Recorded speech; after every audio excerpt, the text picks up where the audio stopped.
As it turns out, there's a pattern. As it turns out, all the great and inspiring leaders and organizations in the world, whether it's Apple or Martin Luther King or the Wright brothers, they all think, act, and communicate the exact same way, and it's the complete opposite to everyone else.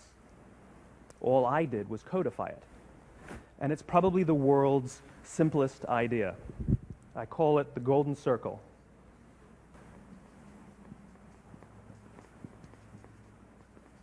Why, how, what? This little idea explains why some organizations and some leaders are able to inspire where others aren't. Let me define the terms really quickly. Every single person, every single organization on the planet knows what they do, 100%. Some know how they do it, whether you call it your differentiating value proposition or your proprietary process or your USP. But very, very few people or organizations know why they do what they do. And by why, I don't mean to make a profit. That's a result. It's always a result. By why, I mean what's your purpose? What's your cause? What's your belief?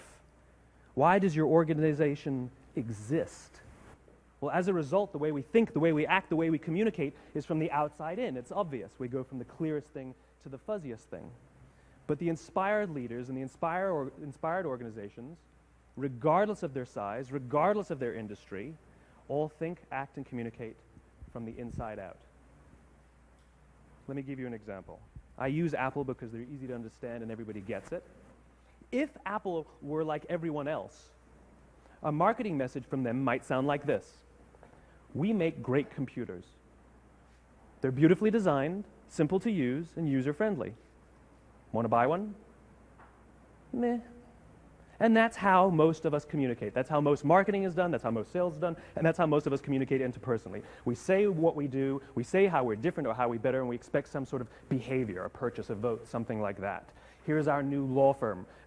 We have the best lawyers with the biggest clients. We have, we always perform for our clients, do business with us. Here's our new car. It gets great gas mileage. It has, leather seats. Buy our car.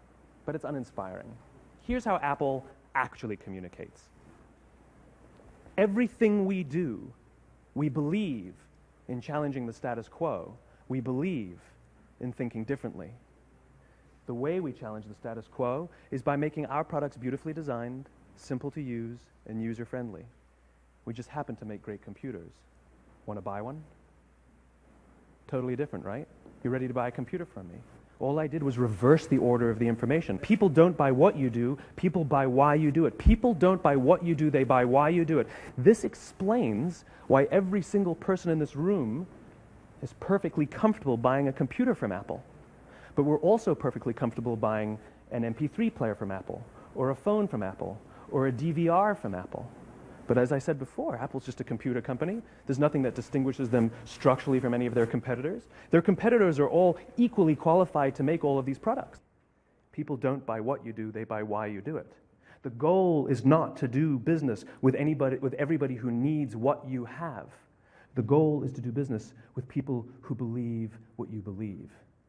If you look at a cross-section of the human brain, looking from the top down, what you see is the human brain is actually broken into three major components that correlate perfectly with the golden circle. Our newest brain, our Homo sapien brain, our neocortex, corresponds with the what level. The neocortex is responsible for all of our rational and analytical thought and language. The middle two sections make up our limbic brains, and our limbic brains are responsible for all of our feelings, like trust and loyalty. It's also responsible for all human behavior, all decision-making, and it has no capacity for language. In other words, when we communicate from the outside in, yes, people can understand vast amounts of complicated information like features and benefits and facts and figures. It just doesn't drive behavior. When we communicate from the inside out, we're talking directly to the part of the brain that controls behavior, and then we allow people to rationalize it with the tangible things we say and do. This is where gut decisions come from. Again, the goal is not just to sell people who need what you have. The goal is to sell to people who believe what you believe. The goal is not just to hire people who need a job. It's to hire people who believe what you believe. I always say that, there's if you hire people just because they can do a job, they'll work for your money. But if you hire people who believe what you believe, they work for you with blood and sweat and tears.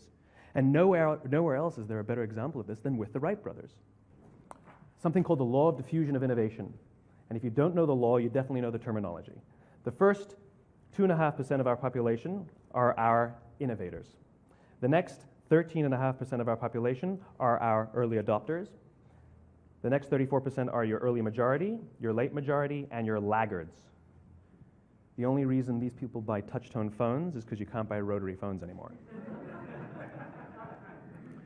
We all sit at various places at various times on the scale, but what the law of diffusion of innovation tells us is that if you want mass market success or mass market acceptance of an idea, you cannot have it until you achieve this tipping point between 15 and 18% market penetration, and then the system tips.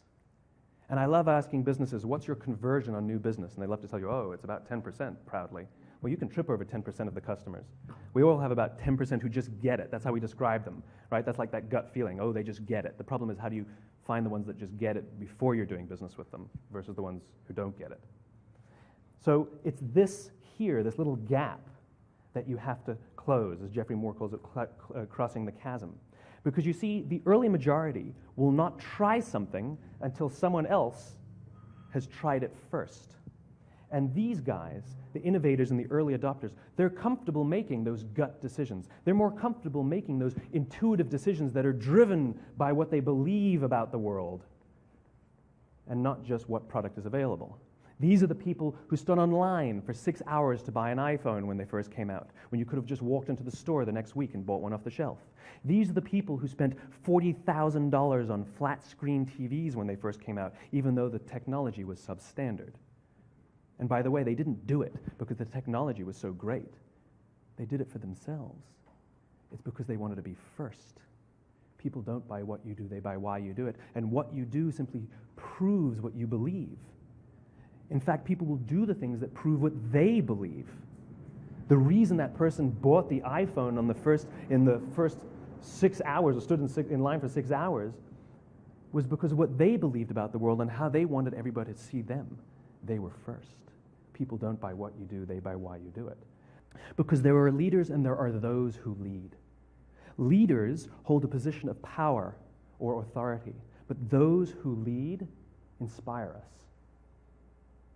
Whether they're individuals or organizations, we follow those who lead not because we have to, but because we want to.